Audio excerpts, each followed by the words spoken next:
The biggest wall I hit, and it was actually a very, very serious wall. Henry was hospitalized at 3 weeks for the first time, and then he's been hospitalized 100 times or more in his lifetime. So he was hospitalized at 3 weeks for failure to thrive. And while we were in the hospital, it was very stressful, of course. And I immediately learned that I was the most important person in this child's life, and I had to fight for him. Balloons, bazookas, boobies, bosoms, boulders, cans, hooters, knockers, melons, honkers, jugs, rack, tatas, tits, torpedoes, guns, bust, doorknobs, coconuts, and our favorite one, the girls. Welcome to the All About Breastfeeding show, where your host, Lori, highlights mothers just like yourself and goes beyond the surface questions and digs deep so they share not only their joys and happiness in their daily breastfeeding life, but also their pain and struggles and how they worked through them. Episode number 137. Welcome to All About Breastfeeding, the place where the girls hang out. I am your host, Lori Jill Eisenstadt, IBCLC, International Board Certified Lactation Consultant, and I help moms with breastfeeding. Early in the interview with today's guest, she happened to mention, just offhand, that while she only had 2 kids, she would have wanted 10, but her husband felt that they could only handle what they had. Now, I know a lot of moms who say that, and so I laughed a little bit. But as Betsy got further into her story and told us just how hard of a time she had with her beautiful baby boy Henry, I said to her, "Now I can see why your husband said, 'Slow down, let's take care of what we already have.'" Betsy just cracked me up. While she did have a rough entry into the world of motherhood, you will hear her sense of humor and her optimism coming through with every word. Sit back, relax, and enjoy this interview. Let's get started. Betsy Furler is the CEO of Communication Circles, an agency that helps app developers and tech companies create accessible apps and websites. Betsy is considered a thought leader in the use of technology with people with disabilities.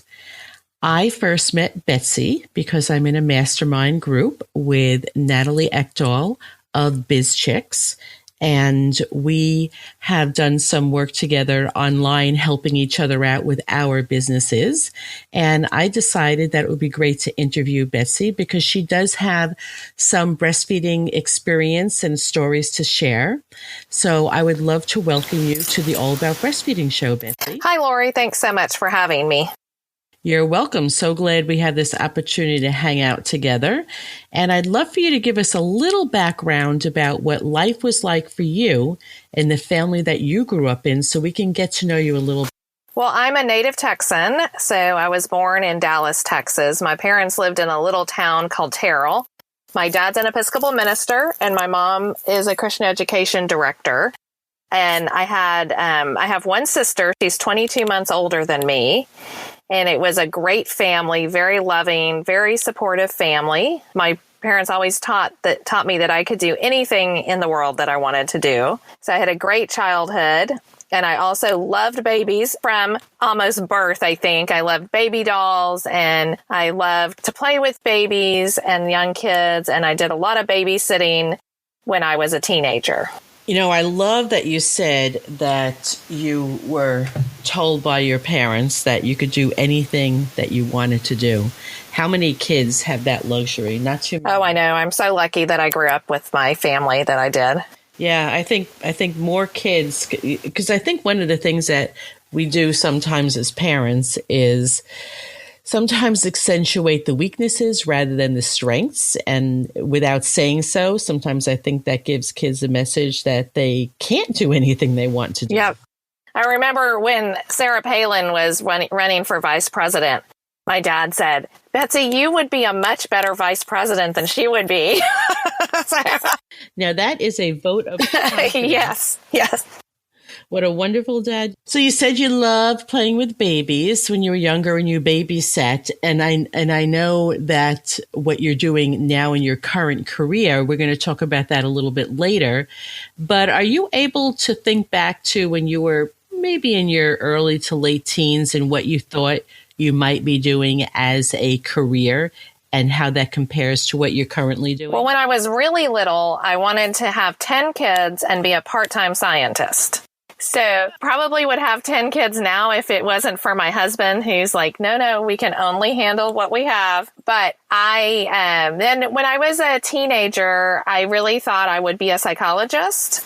And I majored in psychology and sociology in college, and then decided kind of halfway through that I was going to keep the majors, but I did not want to go on to get a PhD in psychology. And the reason I decided that is that I'm kind of a person who a lot of people tell their problems to anyway.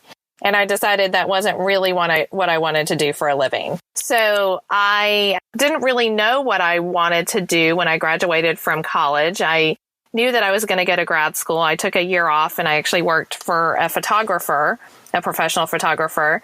And then I wanted to move to Dallas and found out that the University of Texas at Dallas had an excellent speech pathology program. So I was like, okay, sign me up for that. I really knew nothing about the field and it ended up being a perfect fit. So I kind of accidentally got into my profession, but I worked a lot with young children over the years, and I've also done a lot of counseling with parents over the years of being a speech pathologist. Well, that's interesting because it kind of fits into a little, some of the psychology stuff. Right. A lot of the working with the kids. Yes. Stuff. Yeah.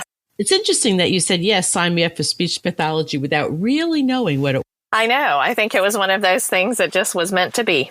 Absolutely. So what I want to do now is I just want you to close your eyes just for a minute and just listen to my voice because we're going to do just a little breathing exercise. You ready? I'm ready.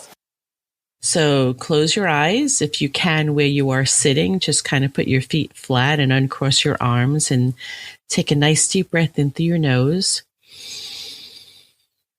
And slowly let the air out through a little pinhole opening through your pursed lips. Slowly let the air out and let your facial muscles loosen up, your tongue drop, your jaw loosen. Take a nice deep breath in and slowly let the air out and just drop your shoulders and your arms. And one more deep breath in through the nose. And on the out breath, just be sure that your facial muscles relax, your arms, your hands, and just be there. Okay, open your eyes. I am here. Okay.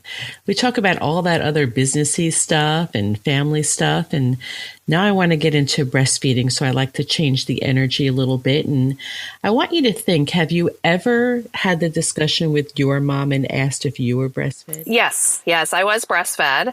I was actually breastfed for about a year, which is kind of a long time, I think, for this late 60s when I was a baby. And my mom says I chose to be breastfed for a year because she did try to wean me onto formula when I was maybe 3 or 4 months and I wouldn't have any of that. So she said, okay, I'll just keep breastfeeding you. So my sister and I were both breastfed.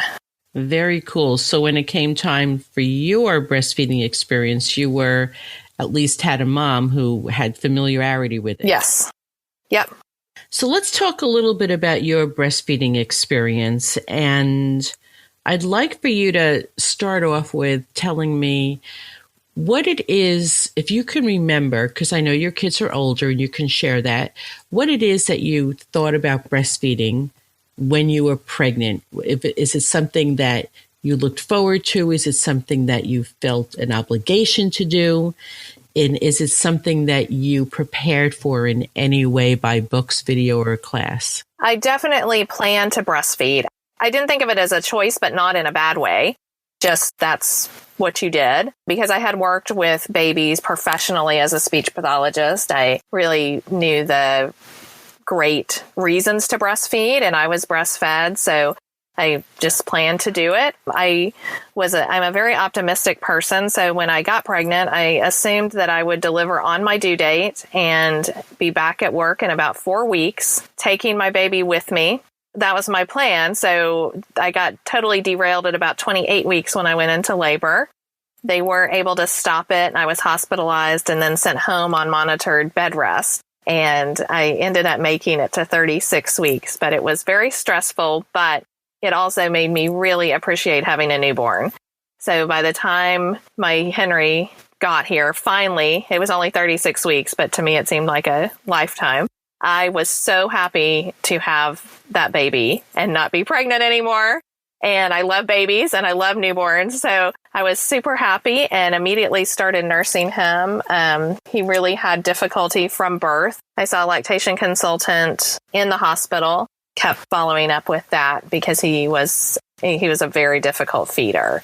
So as far as books, I was trying to think if I read any books or did anything specifically about breastfeeding, and I do not think that I did before he was born. He was born in 98, and in 98 we had internet, but it was, we didn't have the access to websites and things like that we do now. And I was flat on my back laying on my couch from 28 weeks to 36 weeks. So I was a little limited in what I had. I did read a lot of just general pregnancy and parenting books, though.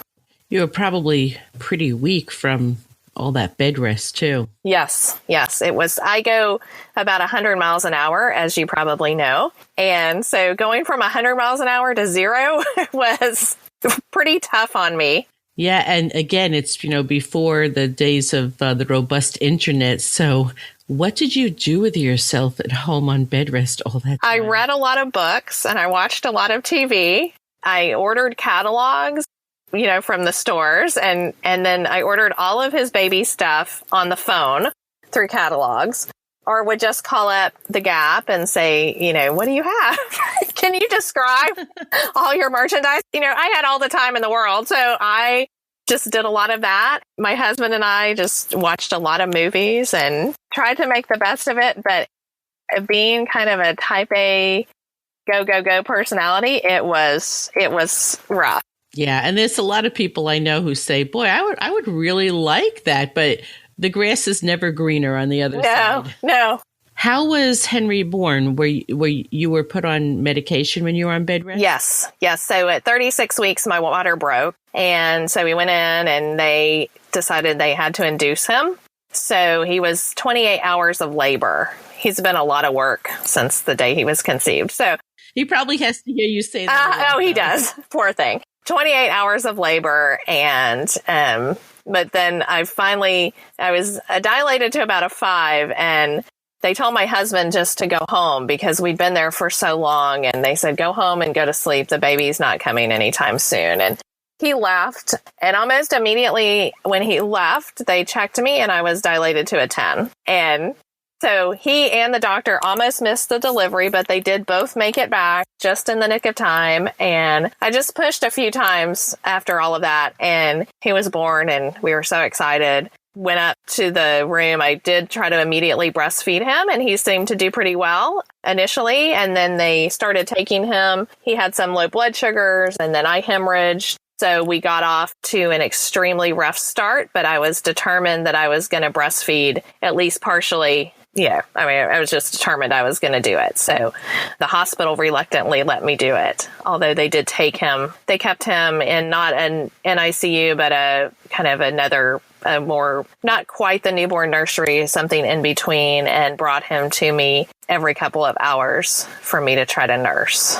What did Henry weigh when he was born? He was actually 6 pounds, 7 ounces. Nice weight. He was. Yeah. So tell me what breastfeeding was like with the first couple of weeks home with Henry. It was really hard. Again, I was really happy to not be pregnant anymore, so I didn't really have any postpartum depression or anything like that, but we were completely sleep deprived. He did not gain weight well, and so I think within the first probably week, I'd seen the lactation consultant in the hospital and then been daily to a private lactation consultant. And we all decided that he definitely needed some supplementation. So he actually did get some formula, but I was also pumping. So I was breastfeeding bottle feeding, pumping, and then, the cycle repeated. So you have triple the work. So, and every 3 hours. And I have a super supportive husband, thank goodness, or I would not have made it. My sister-in-law came over and helped us out. And then I also had I've always had somebody who cleaned my house since not since I've been married, but during my pregnancy, obviously I couldn't clean or anything. So I had that help. So I had a lot of support, but it was very difficult. I was very tired and he was extremely fussy. So, but we kept going and I did a lot of baby wearing with him. He was pretty much attached to me all the time, unless I was pumping. And then my husband was holding him. Do you know, were you making enough milk for I was not. So there were multiple issues. His latch was not good and his suck was not good. I was also not producing enough milk. I also, at that time, I specialized in feeding therapy. So as a speech pathologist specializing in feeding therapy. So I knew a lot about, his suck and everything. And I think that actually kind of kept me going because I knew it wasn't me. It wasn't something I was doing wrong. And I knew that we just had to kind of persevere if I wanted him to have any breast milk. So from a speech pathologist point of view, how would you classify his sucking, his oral? It was very discoordinated as well as weak muscles. As a speech pathologist, I'm curious, did you know to check for lip ties and tongue ties? Oh, yes. And he didn't have any of that. So you are trying like the Dickens. You're wearing your baby, you're breastfeeding, you're supplementing, you're pumping. It's a lot of work. Yes. What is one thing that you felt that you really got from your husband that helped you carry on as long as you did? I think the physical support and that he was always there to take Henry from me if I needed him to take him. He also never said, "Oh, you should stop breastfeeding." He was supportive of it. He also didn't say, "You have to keep going." He was kind of neutrally supportive if that makes any sense. It was kind of like, whatever you think is best is fine with me. So keep going if you want to, stop if you want to. I'm happy with either. My motivation, I was thinking when I was thinking about this interview, I was thinking about what my motivation was because it was really hard and it definitely would have been easier to stop nursing him sooner. But I really wanted him to get those good antibodies from me. And I really felt like that was important. I just had a gut feeling that was important. And we did later find out, much later in his life, having to do more with Sam's story, my second child, we did find out that my kids both have immune deficiency. They have common variable immune deficiency. So it was very important for them to get breast milk that they got. So your intuition, you know that breast milk is good, but you have an inner motivation that intuitively you just know you want to do as good as you can to give as much of your milk as you can for the immune factors. Correct. And then, like you said, later on, it turns out there was a very good reason for you to persevere. Yes. So most of us moms, particularly when we're having such great struggles like you had, we hit a wall from time to time, and sometimes we move past that wall, and sometimes we just cannot keep going. Can you share a time when you did hit that wall? I think that the biggest wall I hit, and it was actually a very, very serious wall. Henry was hospitalized at 3 weeks for the first time, and then he's been hospitalized 100 times or more in his lifetime. So he was hospitalized at 3 weeks for failure to thrive. And while we were in the hospital, it was very stressful, of course. And I immediately learned that I was the most important person in this child's life, and I had to fight for him. And at one point, the GI doctor came in, the gastroenterologist, and said, "Well, you just got to try harder to breastfeed him." And I was like, "Well, I'm really trying as hard as I can." Everyone assumed I was a very young mom. I was actually 30 when Henry was born, but I'm very young looking. And so I think everyone assumed that I was much younger than I actually was. And she actually officially discontinued the use of formula while we were in the hospital. And at that time, I was still kind of listening to her and thinking, okay, this is the doctor. My husband came up and Henry was unresponsive. And he said, he's got to have milk. There's something going on. And I said, no, the doctor said no formula. And he said, and I had not pumped enough. I mean, I'd been pumping in the hospital even, but I had not made enough milk to really, give him anything substantial. And my husband took that formula and Henry couldn't suck on the bottle at all. And he just squeezed it into his mouth. And so at that point, I kind of hit the wall of, oh my goodness, my child might literally die if we don't get enough milk into him. And should I just go to formula or should I continue to breastfeed? And I decided to continue to breastfeed some more, knowing that he needed the formula, knowing that, the breast milk was not sustaining him. But I decided, no, I want him to have the bonding with me, but I also want him to have all of that good stuff from the breast milk. So we kept going. And it turns out that he does. Sorry, at any point in time, was there any mention at that time of donor milk? No, there was not with him. I did use it with Sam, my second one. I used donor milk with him. It's so interesting because the more of a complaint is that doctors are pushy on formula. And here you have a doctor for all the wrong reasons, right, telling you cannot give your baby formula and stopping you from doing that. That's so crazy. Right. And that doctor did end up being fired from her position. We didn't sue, although we probably had a case, but we did not sue, but we did make a formal complaint and she was let go. So we do feel like we made some difference. And also, just so all your listeners know, Henry does have a metabolic disorder. He was not diagnosed at that age, but that was the reason for all of these troubles that we had. Can you tell us what the metabolic disorder is? It is an unknown metabolic disorder. It affects his central nervous system, but we have been to the Cleveland Clinic, Mayo Clinic, out to California, and every place in Texas, as well as having whole exome sequencing, and they have determined that it's kind of just our metabolic disorder. They have not been able to match him with another patient that's known to have it. So that's pretty interesting. Yes, he is a very interesting kid. And he is in college now, and he lives in the dorm, and he's doing great. He still has severe epilepsy, but he's doing really, really well. What a pleasure that is. Right. So they do eventually grow up and don't have to be breastfed constantly. It was fun. It was when you said he's had over 100 hospitalizations. My goodness. Yes, he's very comfortable at the hospital. Wow.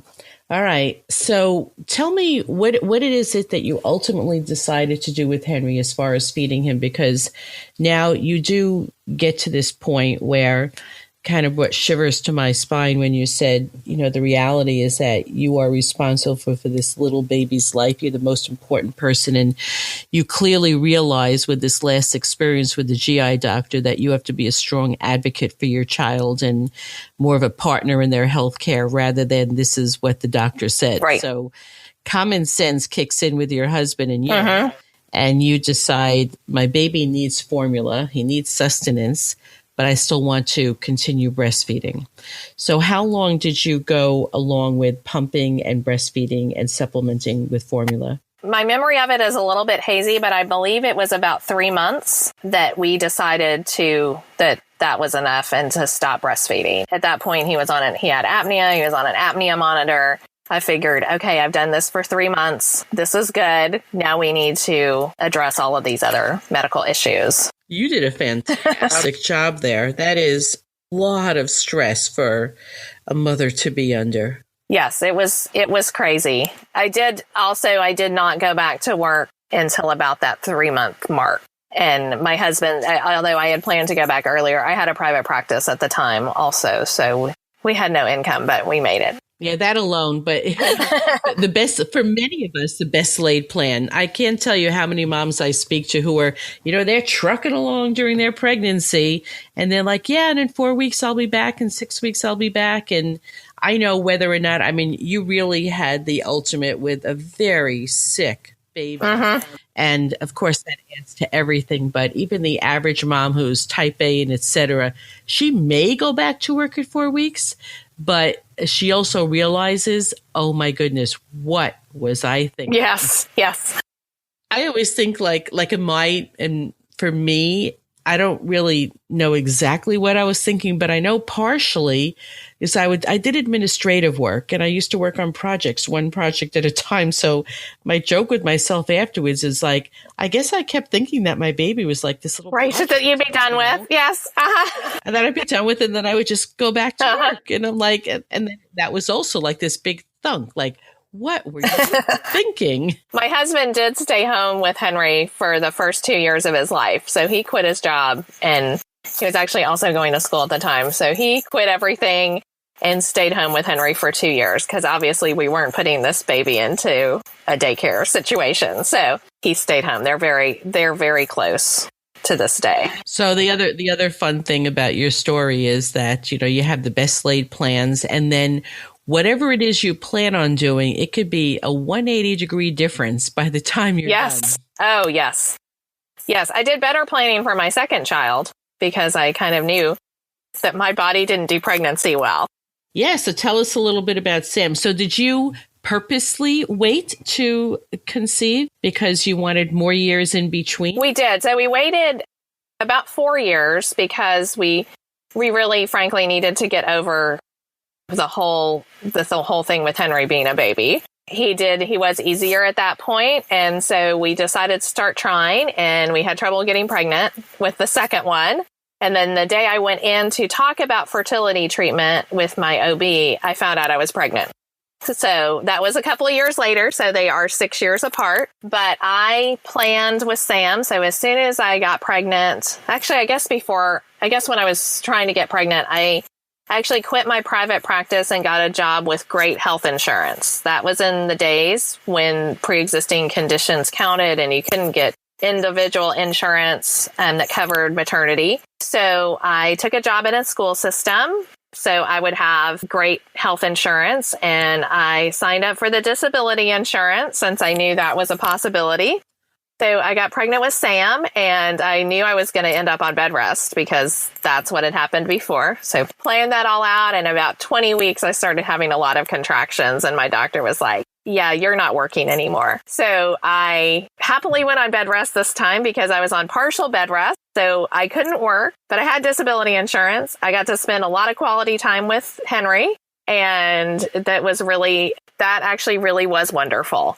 He hung on until about 35 weeks when I went into the OB and I had gained 25 pounds in a week. And I call them thankles. They say cankles with the calves and your ankles. It was my whole lower part of my body was all the same size. I could not even put slippers on my feet. I just blew up like a balloon and I ended up having eclampsia. I did have preeclampsia with Henry. I ended up with eclampsia and I went to the OB. They said, just go walk to labor and delivery. Do not move your car. Do not do anything. Call your husband. We're having this baby. And so I went over and my blood pressure was sky high. So they had to put me on magnesium. Then they actually ended up not wanting me to deliver immediately because my blood pressure was so high. And they got my blood pressure down and then they induced me the next day. And after 28 hours of labor with Henry, my OB said, let's do a C-section. And I was like, no, I don't want a C-section.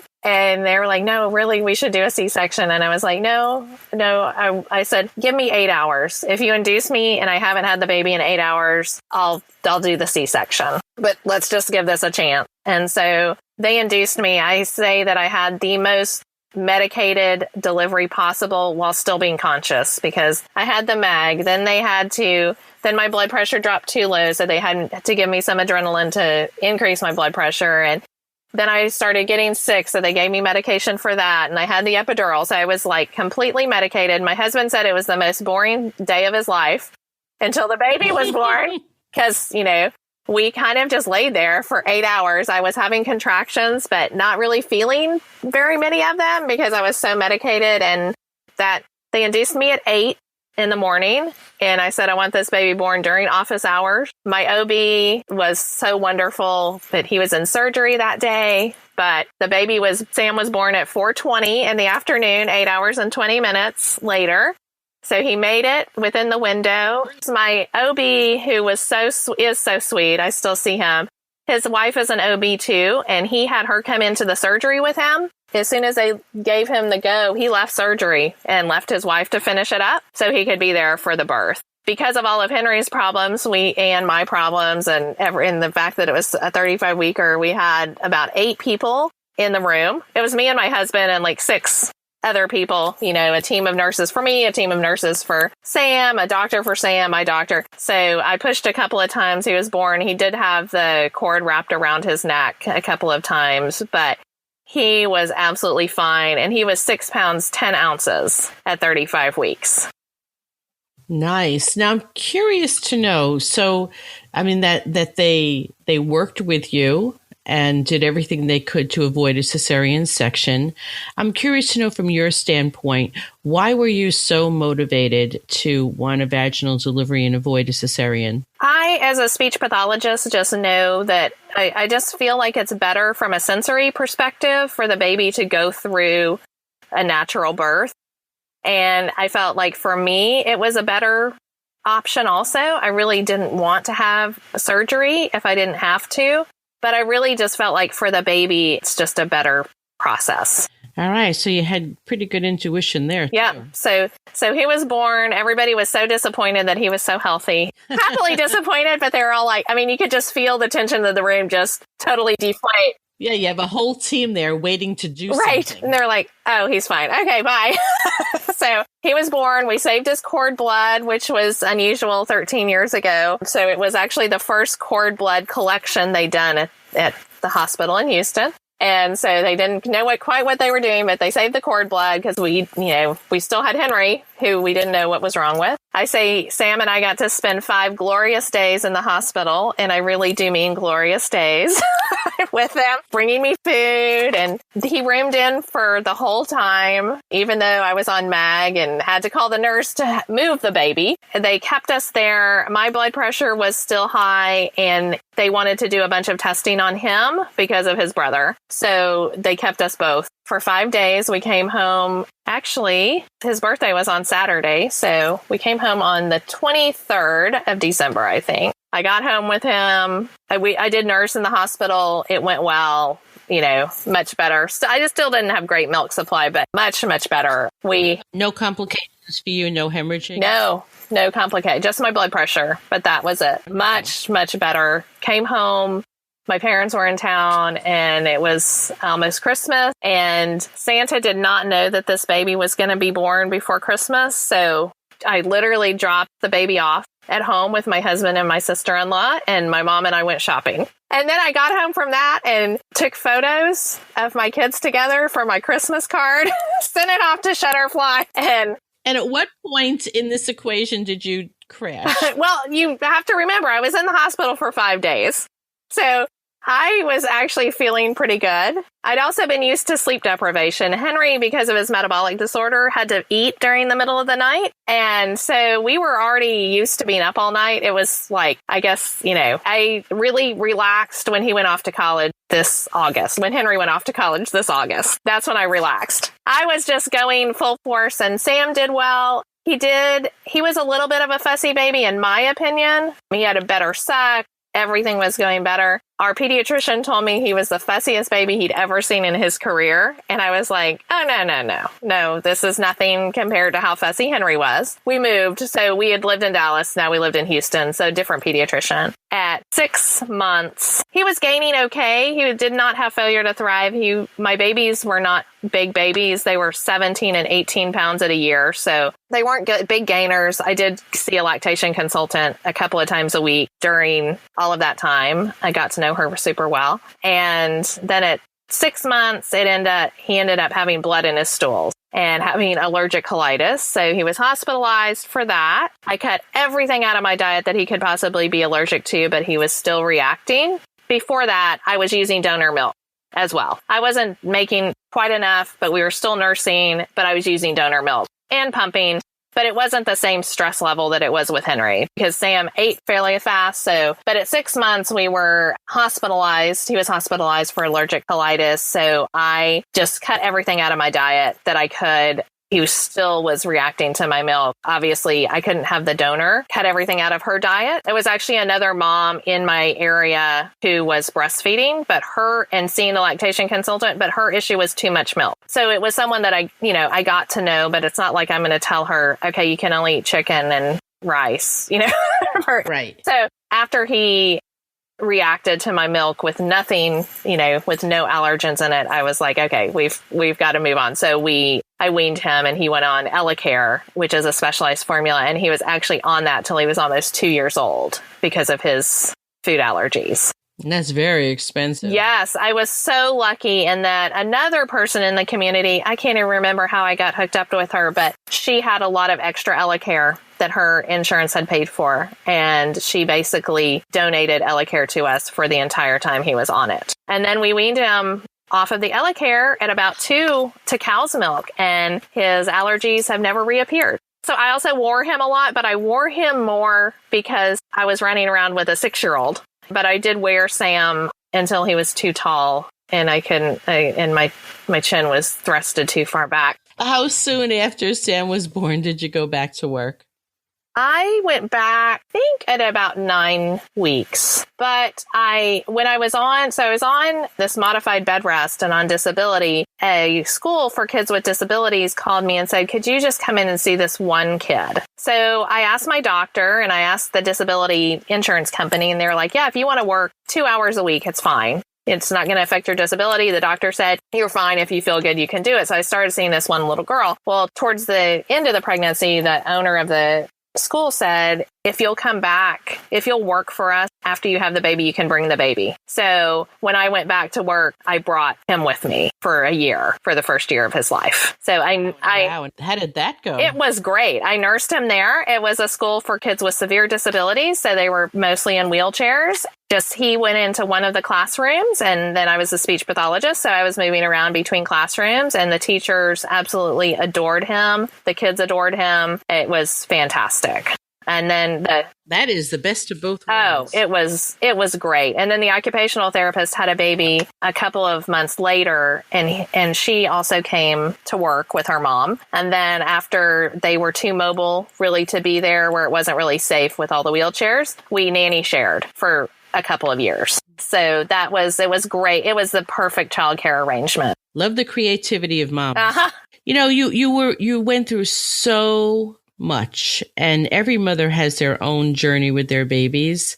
And I just think it's so interesting, your story with Henry, and yet you persevered with Sam, and here you are, you learn a whole bunch of things. You set yourself up for postpartum, for the pregnant, not only postpartum, I need to set myself up for the pregnancy. Uh-huh. So you're on board with all that. And Sam is born, and you're doing your absolute best with breastfeeding, and you're set up with donor milk, which was fabulous. And, then you hit some challenges also. Overall, you just did fabulous. I mean, it's a lot of hard work, isn't it, being a mom? It is, but I did love having newborns. I still think about those days so fondly. As hard as they were, I just loved it. I loved having them as little babies. I've loved every stage of their life, but I love newborns. I remember in the beginning, your husband said, no, I think we've had enough. And so now that I've listened to your story, I can almost appreciate why your husband said, okay. Well, it's the kids stuff, but also, I recognize that from the guy's part, they have to worry about their wife also. Like sometimes we just want to do what we want to do anyway, but they're looking at us. They love us and they want to protect us and they want us to be healthy. Right. Oh, my OB said after Sam, they were like, you really should not have another baby. Let's tie your tubes. And again, I said, no, let's wait. So. Yeah, I didn't think you'd say, okay, sure, I think we need to do it. I could almost guess that you said no. Yes. So with everything that you've learned about your breastfeeding experience, what is it that you could share with a mother who's pregnant, who's looking forward to breastfeeding her baby? I just think it's the most wonderful bond and wonderful experience, even though it can be so rough. I really encourage everyone to do it if they can, even if it's for a short period of time or, they have to supplement with formula because of medical reasons like we did. I just think it's such an important bonding experience for the mom and the baby. And I think you've really shown us that it does not have to be an all or nothing. Right. And that's how it was with me. And I did not feel guilty about that. And I'm really glad that I didn't feel guilty about that because I have talked to other moms over the years who really did have a lot of guilt about having to use formula. But I think everyone should just go with their gut feeling and know their body and their baby and realize that sometimes it's not perfect, but we have to make the best of it. Yes, I love that. I always tell mothers that I can't be in their body, in their head, but I wish that I could erase guilt from their memory banks, right, their language, because they will, if they weren't feeling guilty, they would probably feel a lot better about what it is that they're doing at the moment and be able to do it better if they weren't wasting energy feeling guilty often about things that they just have no control over and they can't change. Right. And that's how it was, especially with Henry. With Sam, too. Henry has always been a more time-consuming, energy-consuming person. So, Betsy, if you could go back to your very first pregnancy, postpartum self, actually, and if you could go back and put your arms around your newly postpartum self and whisper one thing in your ear, what words of wisdom would you tell yourself? I would say, do your best and let that be that. Do your best and let that be that. Excellent. You had a lot going on during your breastfeeding experience. And you sound like someone who also, I know you have a sense of humor. You have to get through it. Is there any one thing from either nursing Henry or Sam, like a funny story that you have to share with us? Well, I do have to say, I don't know if other people will find this funny because it's my weird, having a hospitalized child all the time sense of humor. But I did really enjoy breastfeeding when I was in the hospital because you got free food if you breastfed. So they gave you food vouchers and would even send food up to you as a breastfeeding mom. And that was a huge perk in the hospital because it's really hard when you have a baby hospitalized to go down to the cafeteria and get food and figure out what you're going to eat and all of that kind of thing. So getting that free food delivered to me was really a huge perk of breastfeeding. Well, I do think it's a perk. It's interesting that you say that because most of the hospitals that I'm familiar with, you get free food delivered to you. You fill out your little paper in the morning about what you want your food to be for breakfast, lunch, and dinner, and it's brought to your bedside. What I'm talking about after, not during the birth, but when Henry was hospitalized afterwards. Oh, when Henry was hospitalized. Yes. Oh, I get it. Yeah. So, and when you're a mom and you're busy, we know that sometimes making food for ourselves or our children and the busy life sometimes tends to be a chore. Yeah. We kind of look at it a little bit different than before we have a child. And so I could see you could see that that's a great perk. Right. And Henry was also, wonderful. My other just little story is nothing, I can't think of anything funny or cute that he said, but Henry was always just very supportive of me nursing Sam when Sam was born. So Henry was 5, about to turn 6, and he just would tell me, you need to feed the baby. You need to do this. Put the sling on. You need to wear the baby. I don't like the way the baby's neck is bending. So he was just constantly helping take care of his baby brother, and also just very, very pro me nursing the baby. Cool. Did he ever, when he saw Sam crying, did he ever say, it's time to nurse? Yes, constantly. And they're close now, you said. They're right? very close. Yes. In fact, I had posted on Facebook that I was worried about Sam not eating enough because he's 13 now and he's super skinny. He's just not a big eater. And Henry chimed in from college on my Facebook account, giving me his advice on what he thought I should do.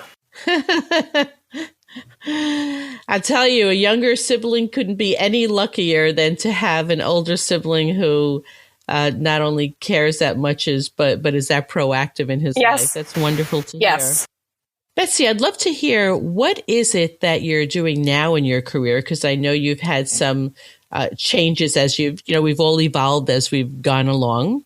And I'm in this wonderful mastermind with you. So I know you've made some changes in your career. So tell us what you're up to. So I've been a speech pathologist for 25 years. And like I said, when I had Henry, I was really specializing in feeding therapy. And then I've kind of evolved to autism therapy and then using computers and tablets for people who are nonverbal, so they can use technology to speak. And then a few years ago, I got really involved with the tech community. And so now what I'm doing is I'm the CEO of Communication Circles, which is both a company where we do consulting for app developers and web developers to help them make their products more accessible and more usable with people of all different types of special needs or people who are typical people. And I also do have a speech therapy practice. So I have 4 therapists who work for me, and we specialize in teaching kids and adults to talk using technology. Give me an example of that, because I don't claim to know. So a child who is, or an adult who is nonverbal either from birth or from like an adult who's had a stroke and can't speak or cannot speak to the full extent of what they used to be able to, or someone with autism who may use words, but they're not functional, meaningful communications. You can now, with an iPad or an Android tablet, there are apps that literally will allow you to use it to speak. You can either type using text to speech, we call it, or use icons so they can press like a picture so they could say, I want French fries, and say the entire sentence. So it's really great technology. There are also computers that do the same thing, as well as computers with eye gaze devices that literally tracks the movement of the eyes so they can select on a computer with just their eyes and use that to speak for them. Wow, that is fascinating. So yeah, it's very rewarding. I'm thinking about kids who are very young who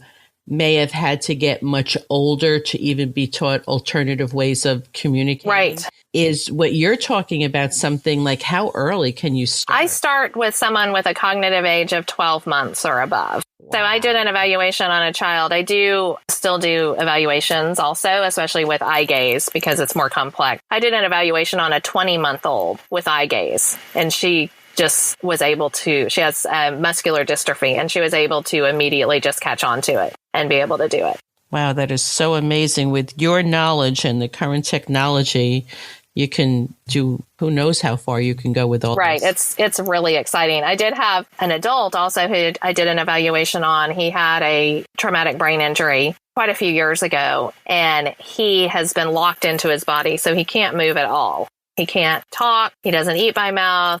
He really can't move his mouth or his face. He can't move his hands or his legs. He's in a wheelchair, and I did an eye gaze evaluation on him, and he did great with it. And I said, when you get this, it also has environmental controls, and you'll be able to use it as your TV remote. And when I told him he could change the channel on his TV for the first time in 9 years, his eyes just lit up.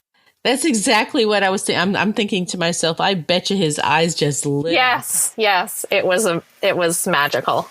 You know what? It's so wonderful. When I started working at a certain point, when my children got to be a certain age, I always said to myself that whatever work I do, and this is, before I had my kids, I really wanted to have job satisfaction, and it didn't always work out. Uh-huh. But I was determined that when my kids were born, that if I was going to do any work that kept me from my children, that it really needed to be work that I really had a very high level of job satisfaction. And I was able to accomplish that. And listening to you, I imagine you also have a very high level of job satisfaction in this fabulous work that you're doing. Oh, yeah. It's so rewarding. I love it. Well, thank you so much for sharing that with us, Betsy. If one of my audience would like to get in touch with you, either to sometimes touch base, you never know, a listener could have similar problems or maybe a little bit different, but they may feel you may understand them with breastfeeding. May they contact you? And if they can, about that, or either about the work that you're doing, which is fascinating, is there a contact info that you could give us? Sure. They can. I'm on Twitter, and it's just Betsy Furler. So it's Betsy, F as in Frank, Urler.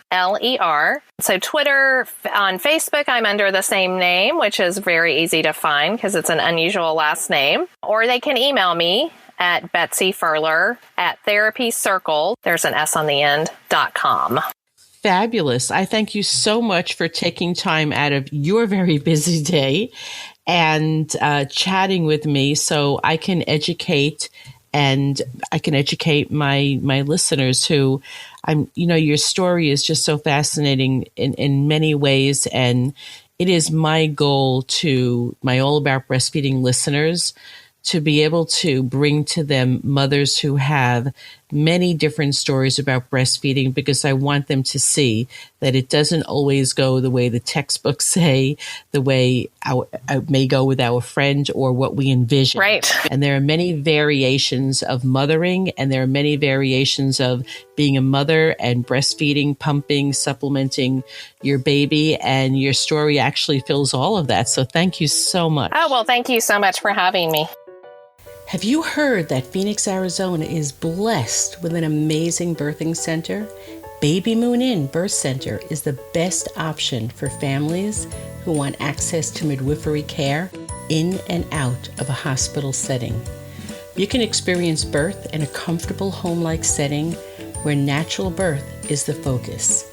Laboring in water, being able to walk outside during labor, and enjoy the beautiful garden. This is what birth can be like for you. There is so much more to learn about Baby Moon. The staff would love to have the opportunity to meet you and would like to extend an invitation for you to attend a free Choices in Childbirth class and a tour of the birth center. All you need to do is call 602-314-7755. That's 602-314-7755 and ask for the tour dates. You can also go to allaboutbreastfeeding.biz/podcast. And on the right-hand side of the page, you will see a link that will bring you to the calendar, and you can sign up for the tour yourself. When you come in for the tour, make sure that you tell them you found out about it from the All About Breastfeeding podcast, and you will be given a very lovely free gift.